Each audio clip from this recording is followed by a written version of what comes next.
on the campus of Iowa Central Community College. This is Tritoncast.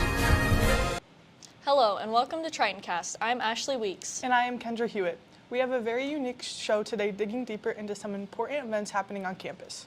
That's right. We start with the huge end-of-the-year art show capping off the end of the semester.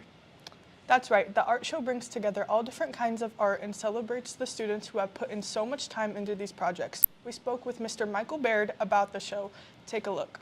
Hi, my name is Kendra and I am here with Mr. Baird. Mr. Baird, I heard you are gearing up for the art show. What have you been doing to prepare?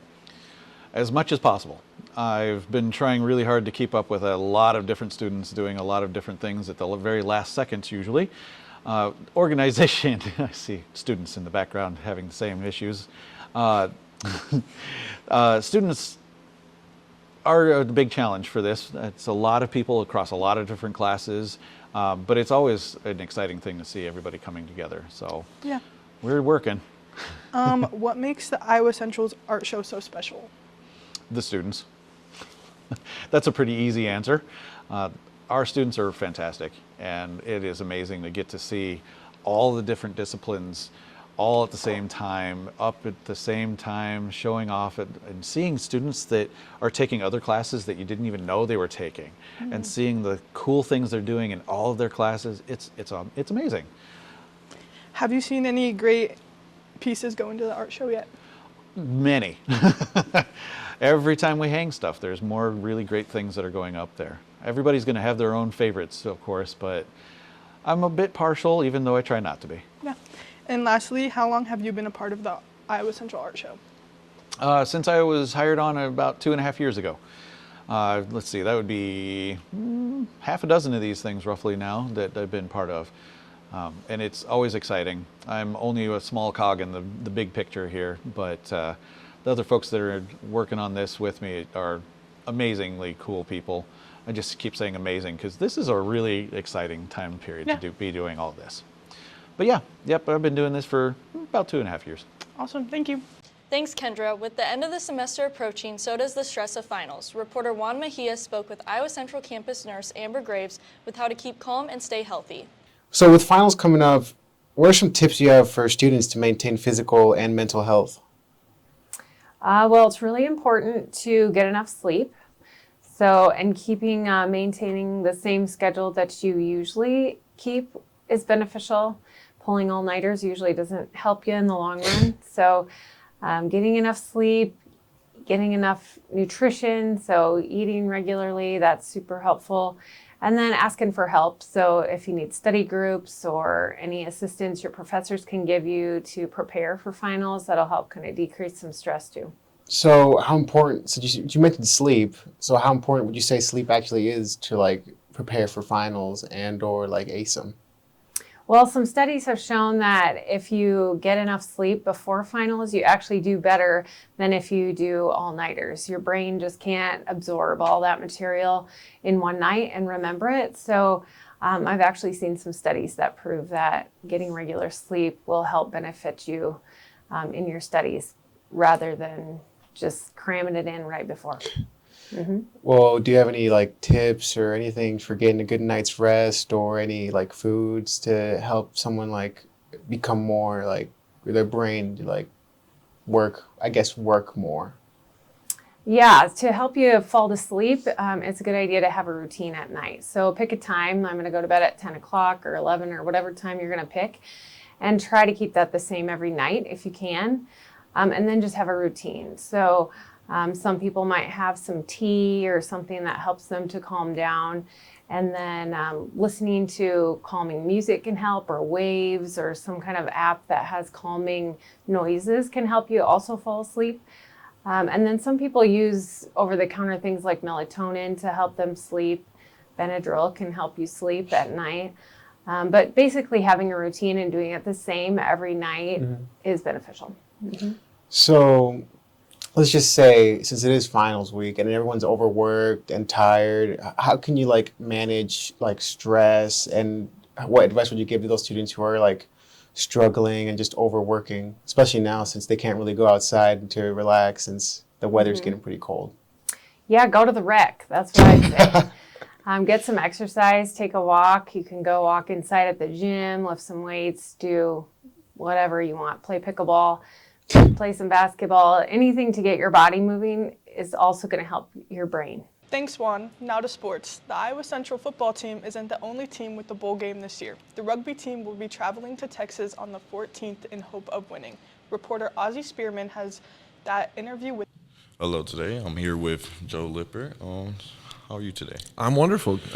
Glad to be here. Okay, we're just gonna have a few questions about the upcoming bowl game we have. Okay, sounds good. First off, okay, so in total, how was this past season, including challenges, the lowlights, the highlights? I would say definitely plenty of highs, definitely plenty of lows. We beat teams that we felt we should have. There was also several games, conference games in particular, where we were really close, and a few things we didn't execute under pressure a couple times. Really feel like we should have won a couple more conference games, which would have put us in the national playoffs, and so then we wouldn't. We'd perhaps still be playing in a national semifinal instead of a bowl game.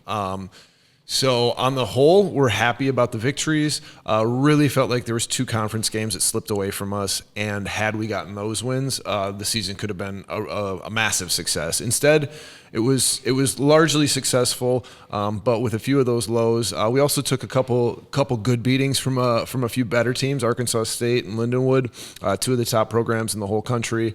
They taught us some lessons, and hopefully we learned those going forward, and hopefully that carries into this bowl game at the end. But really proud of watching the guys develop. Since we've been back actually in practice for the last couple weeks, getting ready for this bowl game, we've been really impressed with the focus and how sharp our game has been. So things are on an upward trajectory. Not perfect, but we're pretty happy with how the fall went. That's good. Give it a B-. If we get the win here for this final game, how do you think that would translate going to the next season?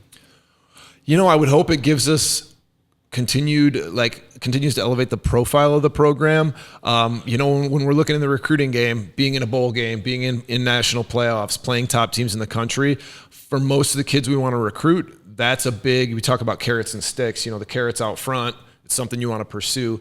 I would hope that seeing Iowa Central Tritons rugby on that national stage, in a professional setup, is going to help us from a recruiting perspective. And I hope it continues we just keep trying to reset the expectations of the guys in the program one level up. So if they came in thinking, we're going to play and compete at D1 college rugby. Okay, now we've shown that we're a team that nobody really wants to play in conference, even though maybe we didn't get as few wins as we wanted.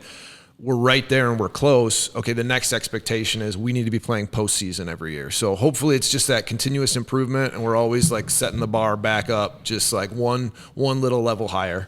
We had a really successful spring last year, finishing 4th at the CRC, which is the Big Sevens tournament every year, essentially the national championship for sevens. We talked about after that how we put the last brick in the next level of the foundation of Iowa Central rugby. I would say we put our best foot forward. We're successful at this bowl game. We added another brick to the level up from that. So really it's about giving our guys a great experience, being competitive, winning as much as possible, but also giving guys an opportunity to showcase what they can do and move on to the next level if they want. And first and foremost, get a good education. Leave here, get their certificate, get their degree, as little time as possible, as little student debt as possible, so they can move on and have a better life, whatever that may be, whether that's professional rugby, whether that's club rugby, whether that's just starting a career and family. We want to be a big part of their story, and we want to elevate our players to whatever the next good thing in their life is. And if sports isn't your thing, several highly anticipated movies came to theaters over Thanksgiving break, from Moana 2 to Wicked. Our resident movie reviewer, Roy Leva, gives us his take on Gladiator 2. Reporter Lee Linchenko reports. Where did you go to see the movie? So on Tuesday for movie night, I went to go see Gladiator 2 at the Fort 8 Theater. And I was able to get in pretty easily. Just had to pay $1 for a little ticket. And I got my popcorn and food. Just went straight into the movie. How would you describe the storyline of Gladiator 2? So this movie is set 16 years after the original. Marcus Aurelius' dream of a free Rome has practically been forgotten, and Rome is now ruled by these 2 infamous brats called Gaeta and Caracalla, and those 2 are ruthless. The main character of this movie is Lucius Verus Aurelius, who was a character from the first movie, the son of Gladiator 1's Maximus. It follows him as he practically follows in his dad's footsteps. He's taken away from his home, forced to be a gladiator, and all that jazz. Cool. What would you rate this movie out of 10? Ooh, I would rate this a solid 10 out of 10. I was gripped into the movie just almost immediately when it opened. Almost comparable to Gladiator 1? Yes, I would compare it to Gladiator 1. Do you have any final thoughts about this movie? What should have been added, maybe? I'm not so sure what I'll say for what they should have added. I think they did well with what they already put in. But my final thoughts are Ridley Scott, he cooked with this movie. Everyone from the production crew to the cast, they killed it. Paul Mescal, Connie Nielsen, Denzel Washington, they were fantastic, as well as Pedro Pascal. And I haven't seen many Denzel Washington movies.